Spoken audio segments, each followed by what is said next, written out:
Welcome. Thank you for joining us on today's webinar hosted by the National Center for Pyramid Model Innovations. My name is Victor Trinidad with NCPMI. This webinar is part of the Digging into Data webinar series. Today's topic is providing supports to classrooms and children using the Behavior Incident Report System, presented by Jolena Farrow and Megan von der Ems. Hello, everybody. I'm Jolena Farrow, and Megan and I are going to be kind of trading back and forth on our slides. We're both from the National Center of Pyramid Model Innovations at the University of South Florida. Okay, so one of the things that we wanted to do as we started off was kind of to set the stage for this webinar. We've been doing several, well, 5 already, in a series going from the beginning, which is kind of just introducing the Behavior Incident Report System, through several other webinars in which we're trying to kind of build toward more and more or deeper and deeper digging into the data. So for those of you who haven't done those webinars or feel like you are unsure of the behavior incident report system or how to use it, we strongly urge you to go back and look at those webinars, look at them in order, so that it makes a little more sense to you. They're all on the website and available, should be available to you. All right, so again, just really quickly, I want to remind you all that this is part of a pyramid model. That pyramid model is a tiered system of support that focuses on the promotion of social and emotional skills and the prevention of challenging behavior. But even with all of the systems in place and the strategies in place, some children still have challenging behavior. And so that's what we're going to look at today is children with challenging behavior. Right. So for those of you, as Jolena described, there are previous webinars that describe use of the behavior incident report and really go deep into how you might engage in that database decision-making process around behavior incident report. But for those of you who've not viewed those webinars, we want to just briefly walk through this look, think, act process. It's how Jolena and I are going to walk through the data today. You are going to see us use this look, think, act process to describe how we approach database decision making. So when you look at BIR data, you're looking for trends and associations. These are things that Julian and I are going to talk through. So what trends do we see about the data? What are things that we're noticing when we're looking at the data? We're not jumping to conclusions, but really thinking deeply about the data. And that leads us to that think step where we're asking questions about the data that help us with interpretation of the data, and we can start forming conclusions that help us with those actions. And so in the last step, that look, think, act process, it's really about making decisions and identifying plans for action planning that are really directly related to the data. You're using those conclusions to really make good actions. And we're doing this when we engage in the look, think, act process around behavior incident report data. We are looking at it at program level data. We're engaging it around classroom level data and around child level data. Today, we're really going to focus on that look, think, act process around a classroom and child level support.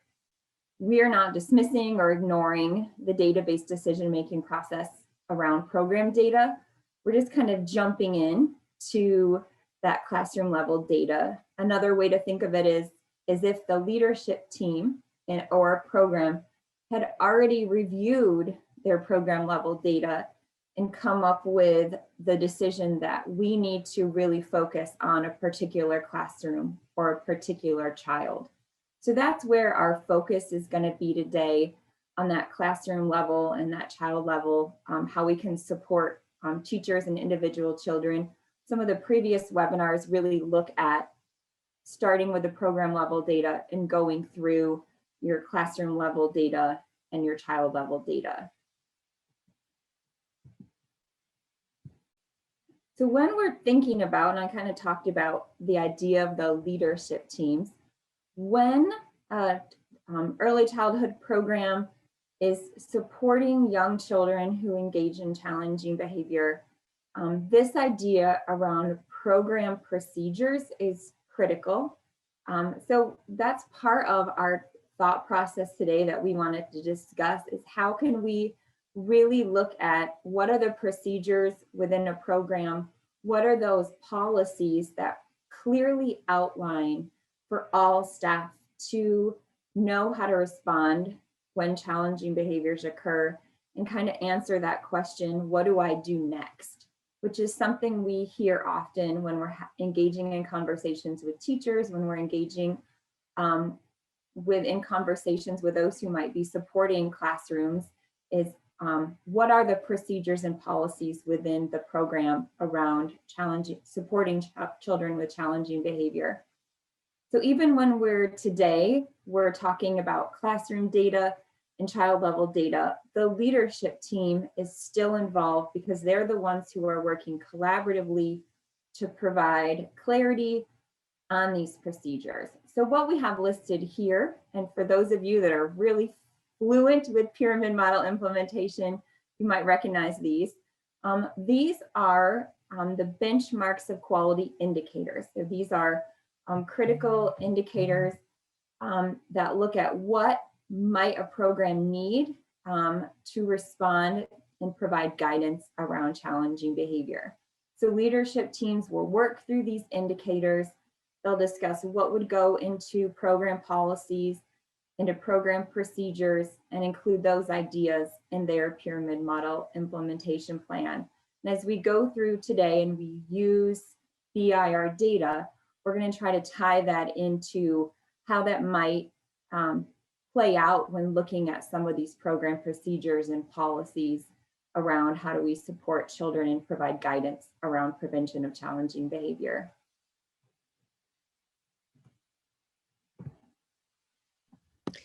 So one of the things that we wanted to do throughout the webinar was talk a little bit about how these procedures might look.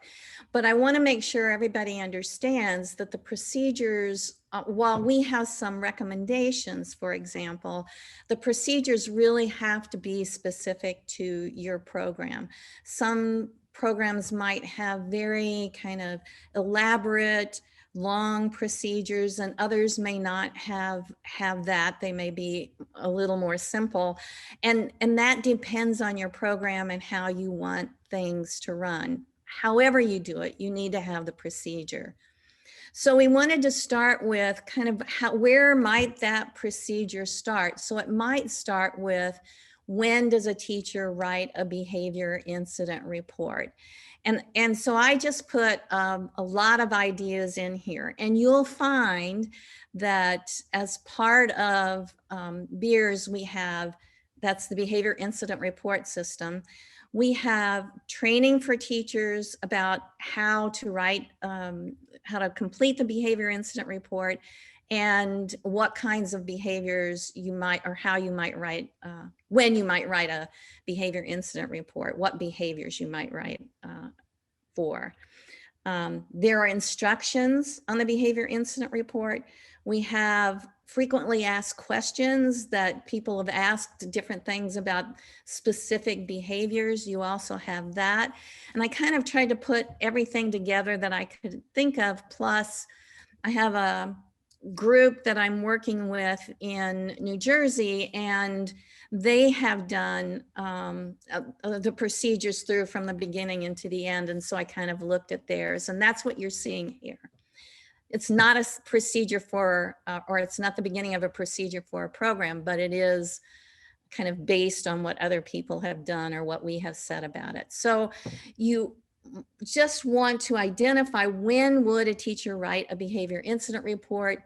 And that might be, for example, if the behavior cannot be explained as part of typical development. So you have I always like to use the example of biting. So typically a 2 or a 3-year-old might bite, but when a child gets to be 5, they should probably not still be biting. And so you might write a behavior incident report, especially if that occurs more than once. The behavior is harmful to other children or adults. So you would want to write a behavior incident report related to that. And even if that occurs once or twice, you still might want to have that behavior incident report history. So you'll know that, okay, we had this once, it was an unusual circumstance, but now the child is not doing that anymore, but you have that behavior incident report so you can go back and look and see that whatever you did worked. The behavior occurs repeatedly. So for example, you have a child who has a tantrum more than once a day and it goes on, every day or almost every day of the week. The child does not respond to positive methods of child guidance. So you should be starting out with the teachers. All children kind of have behave in ways that need to be addressed. So the teachers may start off with positive guidance procedures of redirection, reminders of expectations, instruction and acceptable alternatives. So instead of playing with this toy, why don't we bring more toys over and you can both share? Use of positive attention when the expected behavior occurs. So the teacher is using those in the classroom, but it's working for most of the kids, but not for some of them. And so then the teacher will want to write a behavior incident report to capture that. The behavior is intense or lasts an extended period of time. So crying that goes on all day, or children refusing to go into activities all day long. So, or crying that's very loud and screaming, or, hitting, the magnitude is really high. Some people, and we even say this in our instructions, the teacher may just be concerned about a child, that the behavior just does not seem like something she wants to let occur without documenting it. So the teacher writes a behavior incident report. And again, I say that now you have a record of it, you have a history of it, you can look at the data and see that behavior continues to occur or that behavior has stopped occurring. So not that you would necessarily have all of these in a procedure, but those are just some of the things that you might think of when you're beginning to write a procedure about what to do with the behavior incidents that occur. Okay, so the other thing is that we want you to know is that the BIR data should be reviewed on a continual basis. So we recommend at least monthly review of the BIR data, that the leadership team is looking at it, that the coach is looking at it to kind of get an idea, are there things going on in the classroom or with individual children or across classrooms that I need to be concerned with, that I need to go, that I need to do some coaching on. And the behavior, if you have somebody who provides behavioral support, then that person should be looking at the data as well. So at least monthly, those three groups of people are looking at the data. We suggest that the teacher kind of reflect on the completed BIRs that the teacher has done in their classroom. So sometimes the teacher writes a BIR and they have to send them to the office at the end of the day, and that the teacher can spend just a couple of minutes at the end of the day looking at those to see, well, who did I write, a BIR about? Who did I, how many did I write? Just kind of keeping track in their head of what's going on. And that's the look part of the data. We're looking at the data to review, to see what's going on, and then to analyze, that goes from that to analyzing the data to determine the level of support that's needed and what are the next steps. So that's the look, think part that we're going to be talking about. Okay, so as Megan told you, you wouldn't start at the classroom level if you were doing a monthly review of the BIRs. You would start at the program level and look at program summaries about where they're occurring, when they occur, what kinds of behaviors are occurring. We're starting at the classroom level because it's the most pertinent. We assume all that's been done, and this is the most pertinent for our webinar. So if you look at these data, you can see that there are 2 classrooms that have had a lot of BIRs over the months that it's been in session. So from September to March, that we have one classroom, classroom 1, who just kind of had a little spike here in March, and we'll want to watch that. We're looking at classroom 12, and we can see that classroom 12 has a decrease in behavior incidents, so that they started out pretty high in October, and then the BIRs have gradually reduced so that they're under 10 for the month of March, and they were even lower in February. So we want to continue to keep an eye on that classroom, but I'm not as concerned about it as I am about classroom 3. So we see in classroom 3 that the BIRs have steadily increased over the months that school has been, or that the program has been in session. And in February, we had just under 50, and in March, we had just a little over 40. So we're going to take classroom 3 and make that our project, and that's what we're going to be looking at for this webinar. Thanks, Jolena. That was a good setup for this overview of classroom 3. And so we're going to be looking at classroom 3 from the perspective, we might be the leadership team looking at the data. We might be, Jolena talked about lots of people should be looking at the data. It might be a behavior support staff and the classroom coach, or the teacher sitting down with the coach within her classroom to understand and look at the data. So if you've watched the other webinars around database decision making, you'll hear some of the very familiar language. When we look at the data, we walk through what we call some of these big questions we want to know about the data. Kind of all those contextual factors that are helpful to understanding the data. Things like what are the behaviors that are occurring, during what activity or routines are behaviors occurring, what are the behaviors communicating, so what are those motivations. So that's what we're going to do, is we're going to look at classroom 3, and we will, as we go through the data, you'll probably have some of the questions pop up that are part of that think process when we go through the data.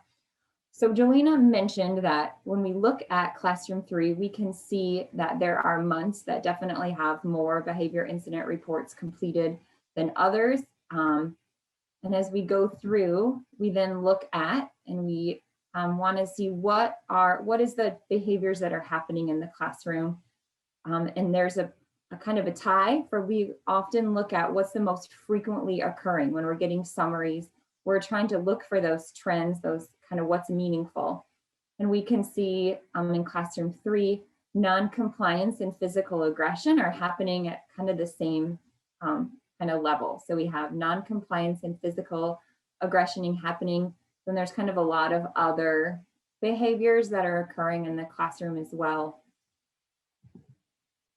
And if we look a little further, and we want to look at during what activity is the behavior occurring in the classroom, there's that really kind of big pattern that behaviors are occurring during centers and indoor play, followed by outdoor play. So as we're thinking about making meaning of things, you might start to think about, well, I wonder what happens during those play times, what's happening during centers. You start looking at the data and wanting to know more about what the data is indicating. And then we can look to see who are involved in these behavior incidents. And we see that peers, so behavior most frequently occurs with peers, followed closely by the teacher. And then we can look at what might be the possible motivation. So on the behavior incident report form, the teacher is marking what is the possible motivation. And there's kind of a clear avoiding task as the largest possible motivation that's most frequently reported in the classroom, followed by this don't know. And that's always something when we see those don't knows, it makes us, it's always something that I want to follow up more on when I start looking at the data and start thinking about the data. You start keeping track of these things in your mind. And then we can look at what were the teacher responses. And so we have reteach, practice, expected behavior being the most frequently used teacher response when a behavior is occurring in the classroom, followed by a verbal reminder. And the last kind of graph we look at when we do this kind of quick classroom summary is the administrative follow-up. So we're looking to see, are there any administrative decisions that we need to be aware of. So in the classroom 3, most of the behavior incident reports did not have an applicable administrative follow-up. So these are just things that we're looking at. When we put this together, we get kind of a classroom summary. So here's what data we know. This is kind of what's happening most frequently for classroom 3. So we have non-compliance and physical aggression. Behaviors are occurring most frequently in centers and indoor play.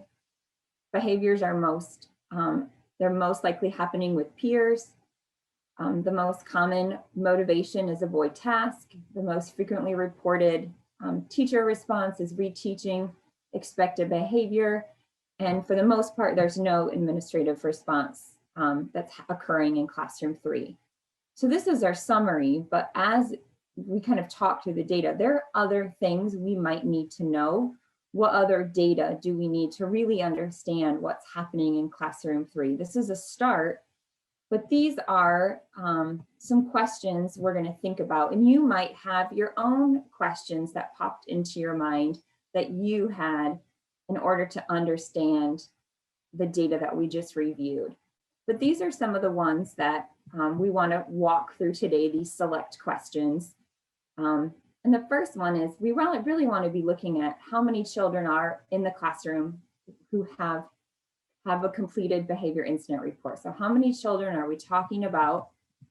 Is the teacher completing behavior incident reports for one child or a few child? Are we talking about multiple children across the classroom? And what are those patterns of behavior? So are there patterns of behaviors occurring during certain routines or during particular times of day? And this is a really relevant question that we could pick up from that classroom summaries. We saw that a lot of those behaviors were clearly occurring during what might be play times in the classroom. And then we might start thinking about what is happening in the classroom around implementation of the pyramid model. Is the teacher receiving coaching support? Does the teacher have a current TPOT score? So can we look to see what pyramid model practices might be in place? Does the teacher have a current action plan goal? And if so, what is the practice that they're working on? All of these are just kind of sample questions that we're gonna go back to the data and hopefully find some answers to that will inform us better about what's happening in this particular classroom. So that first question, who are the children? And when we look at one of the graphs that we can look at in the behavior incident when we pull up the spreadsheet, is we can look exactly who these children are in classroom 3. And we can easily see, it's very visible that this particular child 39, has quite a few more behavior incident reports than other children in the classroom. So at this point, we might just want to say, oh, it's child 39. This is what's happening. This is where we're going to spend our energy. This is where we're going to problem solve. But what we want to do is really think about how can we not only support individual children but also support classrooms of children who might also be having behaviors that we can work towards and support. So in this particular example, yes, Child 39 does have quite a few behavior incidents that were completed, but we also have 91 other behavior incident reports that might help us understand what's occurring in this classroom as well. And so we're going to walk through this process, not just focusing on one individual child. We're going to walk through that child, but we're also going to have that mindset of we can still problem solve individual children and make good decisions around classroom data as well. But we're going to start there because we have a child who we noticed who's having that big spike of behaviors that we noticed that Jelena described at the beginning, that you could see it when we were looking at all classrooms in the program. But this particular classroom had a big increase in behavior incident reports in February and March. When we look at this individual child, we can see that that pattern holds true for this child, that we see didn't have behaviors in maybe the beginning of the school year. And then as spring continued, behavior incidents, more behavior incident reports were completed. When we look at this particular child, when we look to see what are the problem behaviors that are occurring, there's a really clear kind of leader that this child is might be displaying physical aggression in the classroom. And so we start, when we look at individual children, we start in the back of our head, at least I do, start thinking about, well, that's not what the other behaviors are for the rest of the classroom. So we're going to go through some of that process to be able to compare what might be happening for this child versus the classroom. So this particular child is displaying physical aggression, but we also, when we look at a little deeper, we want to make sure that we're capturing and kind of fully understanding this child. So we're noting and things to follow up on, that there's unsafe behaviors and that there are several incidents of the child hurting themselves. So looking at individual child data this way can really help us gather information where we want to know more. So if we're talking about a child who might be hurting themselves or engaging in unsafe behaviors, those are those questions, and we want to know more what's happening during those incidents so that we can support children and provide support to children and families and classroom teachers. So when we look where this challenging behavior might be occurring, the data indicates it's during centers, indoor play, and outdoor play. But when we want to look at what all the data is indicating. It's clear when I look at this that I see that there's not behavior being reported in other activities. This is a really big consideration when we're thinking about understanding behavior for children. If there aren't challenging behaviors in, say, circle or mealtime or small group activities, what is working for that child during those times? So if we have behaviors that are occurring during certain routines and activities and not in others, that's really useful information to share. And Jolene is going to kind of walk through, once we have some summaries for individual children, how we can use that data to help provide better support and guidance for children. So when we look at others involved for this particular child, the behaviors seem to be most frequently occurring with peers. And that might make sense when we think about associations. If behaviors are occurring during centers and indoor play and outdoor play, that those behaviors might be occurring with peers because that's the routine.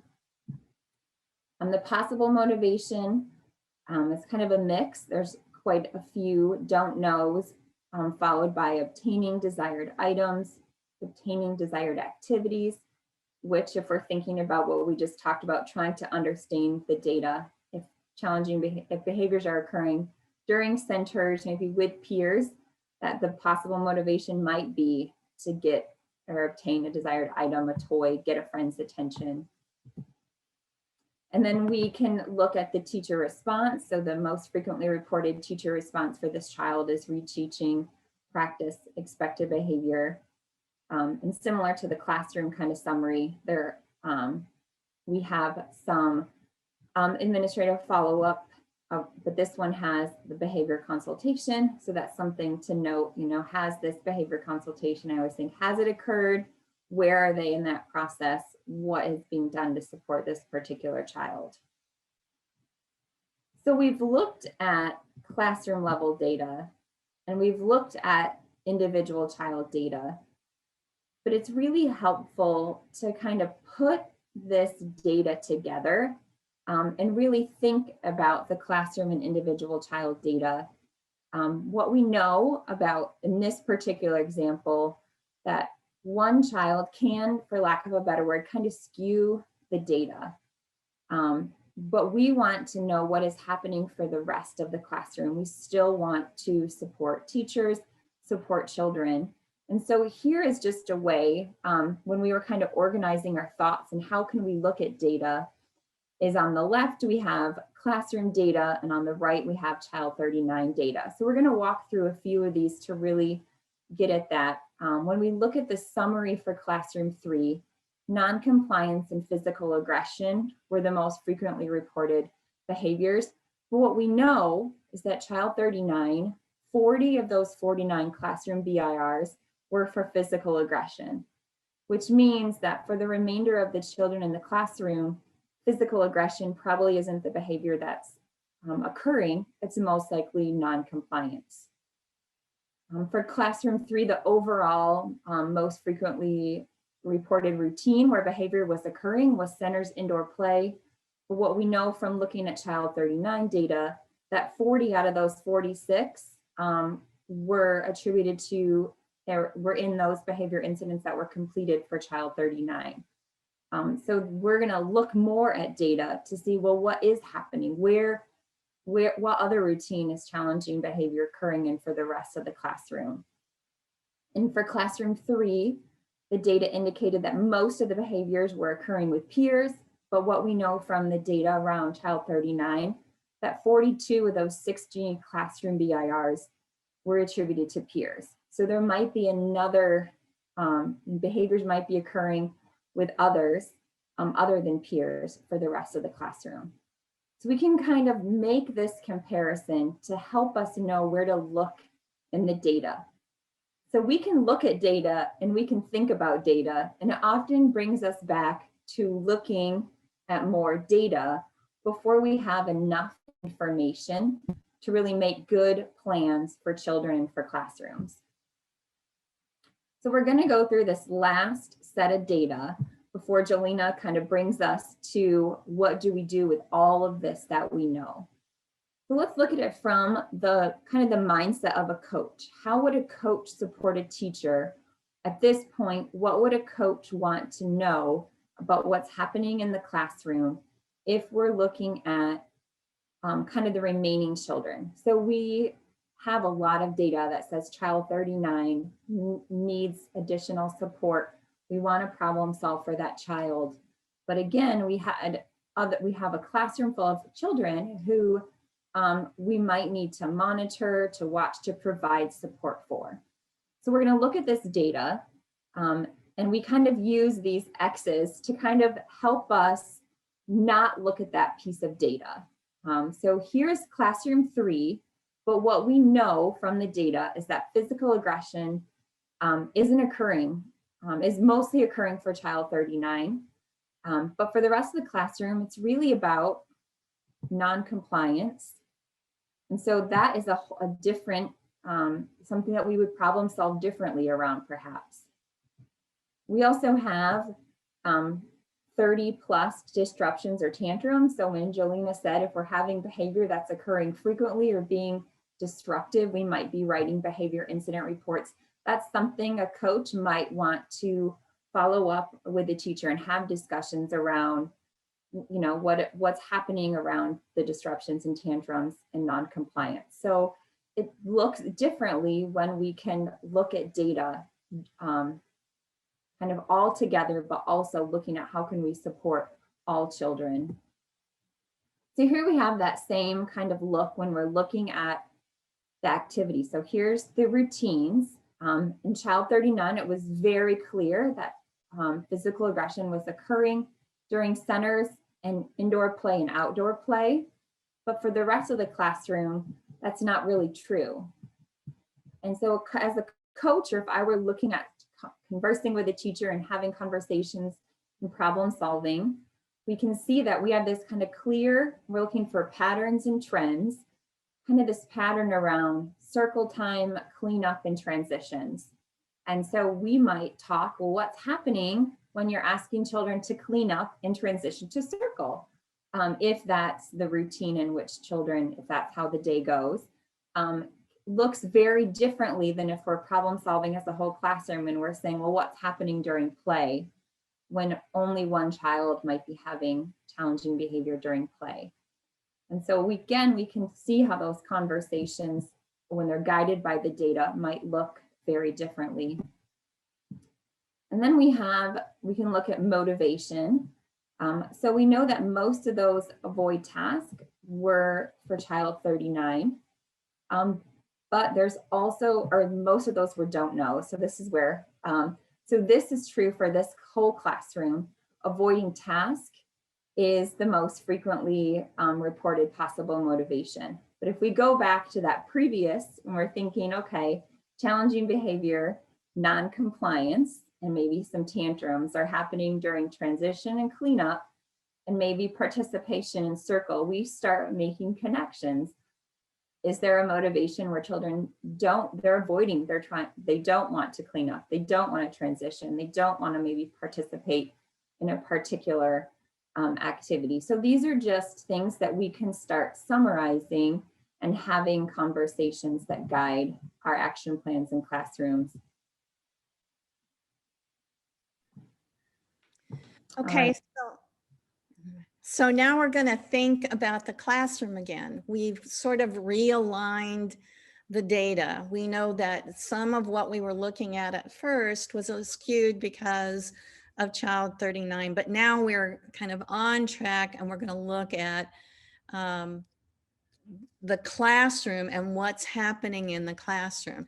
And let me say before we actually do that, that you kind of, I know of a lot of classrooms in which there in fact is one child, and that's the, that child has a lot of disruptive, let me say that differently. And the teacher is writing a lot of BIRs for that child, and nobody else is an issue. But the majority of classrooms I work in, it's like the one we showed you. There may be a child who has a large number of BIRs, and obviously you need to address that.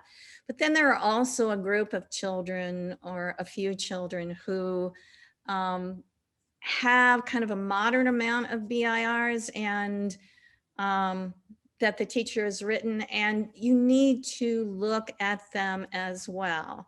So that you're kind of doing that simultaneously. So now we're going to think, but we can only do it linearly. So we're going to think about the classroom first. So we want to know what's happening during transitions, especially the transitions related to cleanup and circle time or other large group activity. And we want to, we'll be doing observations, right? To get the answer to that question, we'll be talking to the teacher and doing observation. We want to know, what is the teacher doing during those times? Does she have a transition activity? Might go back and look at the teapot and say, what do our teapot indicators show? Are we working on those goals and do we need to kind of step that up? Because now we're really intensely involved with, we need to work on transitions, we need to work on the large group activity.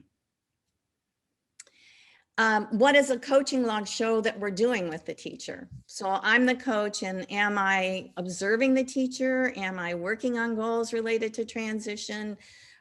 Are we working on goals about the circle or large group activities? What exactly are we doing? Is the teacher meeting goals? Do I need to step up my coaching in some way in those areas especially?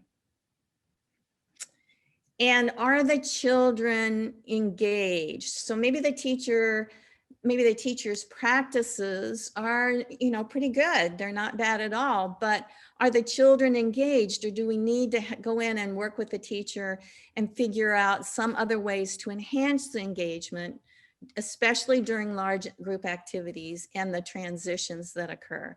So we're going to observe, we're going to look at transitions in large group activities. We're going to talk to the teacher and try to identify actions based on the answers to those questions. All right, and the answers, so I want to start out saying that the answers to those questions might also help you with supporting the individual child, in this case, child number 39. Now, child number 39 didn't apparently have problems with transitions, but I'm thinking, well, the child is having trouble in center time, so wonder what is happening during the transition. So let me talk about the classrooms. These are the actions that you might take based on what you learned from the think questions. One is that your observations of transition show you that the teacher needs some additional supports during transition time. And you and the teacher can come up with an action plan and strategies to increase those transition supports, like warnings or timers, but especially increased positive feedback. So who's doing what they're supposed to be doing during transition. And the teacher's going to use visual support. So you might have other strategies to use, but those are some strategies that you might. All right, you might increase social skill instruction during large groups so that children are learning to play and to share and to take turns. That should also help the individual child number 39 who is having trouble in center time. You might increase the number of, or the kinds of materials, the types of materials, and the number of materials that you have, and add maybe some other engaging activities. And then we're going to act and develop a cleanup routine. So, and kind of the same with the transition supports, we're going to make it fun with songs and games, and we're going to use visual supports for cleanup as well.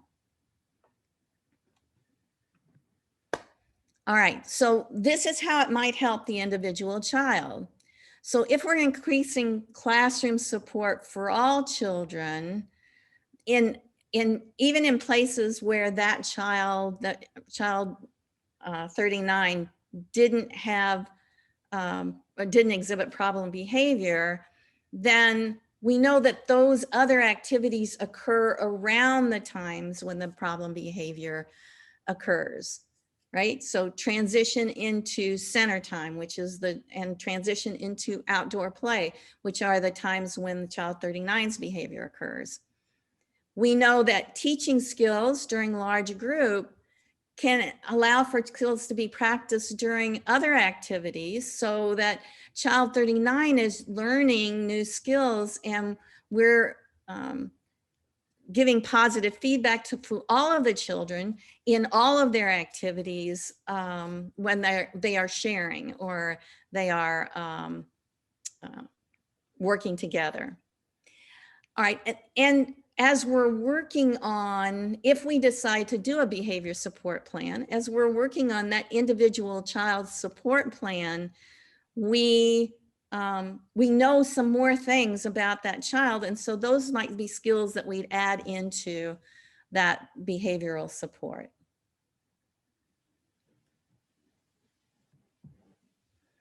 Okay, so now, remember I said we're doing it kind of simultaneously. So now we're trying to figure out what we're going to do with child 39. And one of the first questions you might ask is the aggression causing harm? Is somebody getting hurt? So child 39 may be pushing, but not very hard. Child 39 may be kind of hitting somebody, but not really that hard. So he's not really hurting anybody, but there is still aggression there. And so you want to look is the aggression causing harm? Is there a pattern in which there's a specific peer? So remember, we saw in the data that there are peers, lots of peers, lots of the written BIRs had peer involvement, but is it a specific peer, or is it just kind of any peer who's in the area? I would want to know as a coach, what happens before center time? So what happens during that transition to center? What happens during that transition from center to the next activity? Or what happens during that transition to an outdoor activity? So I'm already looking at transitions for the classroom, but I also want to know for this child, what is happening for this child? And obviously we need to really identify the motivation. We want to be sure that we're figuring out what it is that is maintaining this behavior. The teacher may not know, but some observation may help you get to that point. All right, so child 39, I'm wondering, does child 39 already have a behavior support plan? Is the teacher implementing that support plan? Is it being implemented accurately? So is it implemented with fidelity? So that I want to know, is there something I have to start with, or are we going to do a behavior support plan? And the other thing I want to know is, so you remember the data that in 2 of the months, December and January, the number of behavior incidents reports were not very many, but in February and March, they really increased. So I'm going to be asking the question, were there changes at home, or were there changes in school, right? So how many of us have had the example of a child whose behavior changed radically, and it turns out that their best friend left the school, or the best friend was moved to another classroom? And you know, that's something that you want to keep in mind, whether you're writing a behavior intervention plan, or you're just going to implement some maybe tier 2 strategies. So in the big question, Megan, put up the big question. Yeah. The big question is, do we need to do an individualized intervention plan for this child? And the answer to the think questions can help us make that decision, right? Okay, so here are the answers to the think questions for child 39. The aggression is harming other children. So maybe the child is leaving a mark on other children, or children are falling down when they're being pushed, or something like that. We do a couple of observations and see that there's no specific peer, but there does seem maybe to be a specific toy, and it's in a specific center. So now we know more about where we need to be looking for our strategies. We looked at transitions, and we see that child 39 doesn't have behavior that the teacher has written an incident report, but their transition into centers are difficult because they really want a specific center.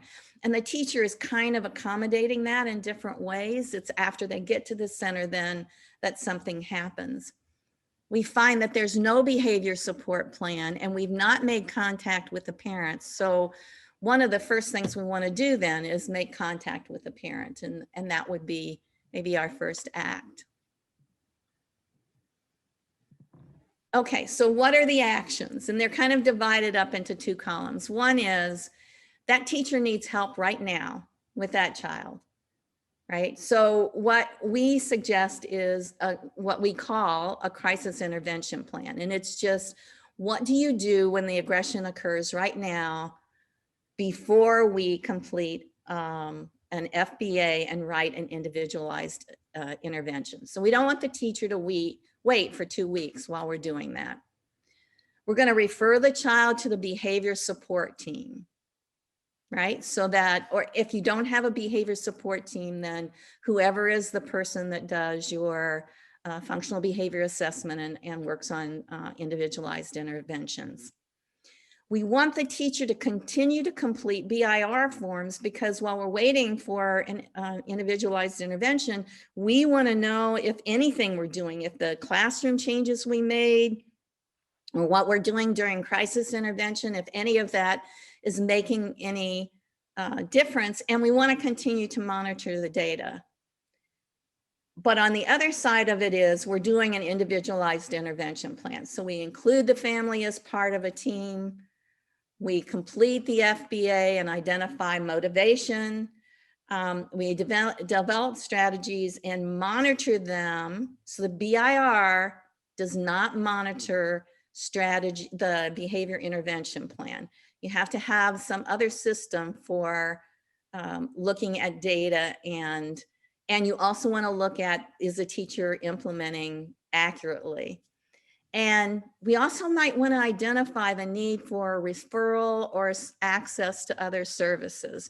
So are there mental health needs? Do we need to be thinking about trauma-informed care? What other things do we need to be thinking about that we might refer to get access to other strategies and help for this student, this child?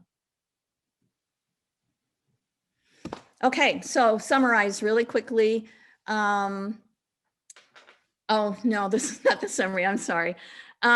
So I'm back to the classroom, right? And even the individual child. So you have a plan for the classroom, but what if that classroom plan isn't working? You're doing behavioral intervention with the child 39, but what if the classroom plan isn't working? So what do you do if the behavior of those other 9 children continues or increases? So in that case, if you have access to somebody who is your behavioral support person, you want to get them involved, or maybe the team involved. You don't want to let it go too long. You want to make sure the teacher is implementing the strategies consistently so that it's being done accurately, so that you know that those strategies aren't working and we need to do something else. You want to bring in the family into planning and the strategies used and the progress that's being made, so the family knows what's going on and can maybe give you some insights into the family culture. You may want to like step it up to tier 2. So you might want to teach problem solving skills or how to calm yourself. But you would want to go to an individualized intervention if the behavior of any of those other 9 children has become harmful, and if the intensity or frequency of the behavior substantially increased for any of the 9 children. So you kind of have to keep track of, you're doing an individualized intervention for 1 child, but you have to keep track of the other 9 to figure out what you need to do with them as well. Because a calm classroom will help child number 39. All right, this is the summary. So, what? Here's our summary. There we go.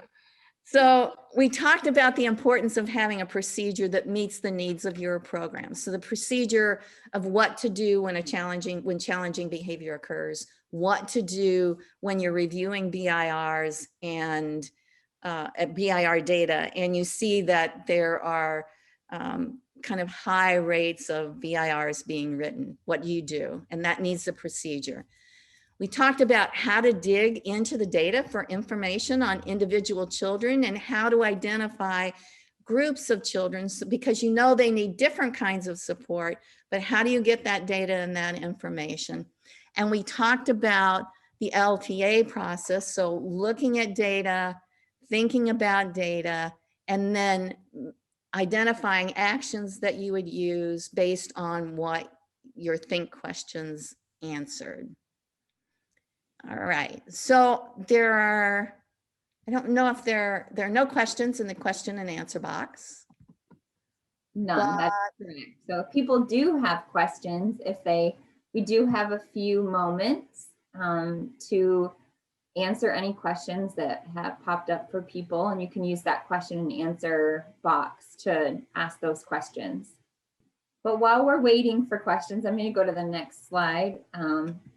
while we don't have specific dates, we are planning new additional data webinars, kind of moving beyond the behavior incident report into topics that might cover other data tools and also kind of general data topics like how to create a data culture. We know that that is a planned and upcoming webinar that will be available in the near future. Thank you so much for that. And thank you to our panelists for their wonderful insights. Your feedback is very important to the work that we do. Please remember to provide your feedback on this webinar with our post-webinar survey by typing the web address shown on this slide into your internet browser. Your certificate of attendance will appear once you submit the survey. We invite you to visit our website, challengingbehavior.org, to sign up for our upcoming webinars, access recordings, download pyramid model resources, and more. Thank you to our funder for making this webinar possible. This concludes our webinar. Thank you all and have a great rest of your day.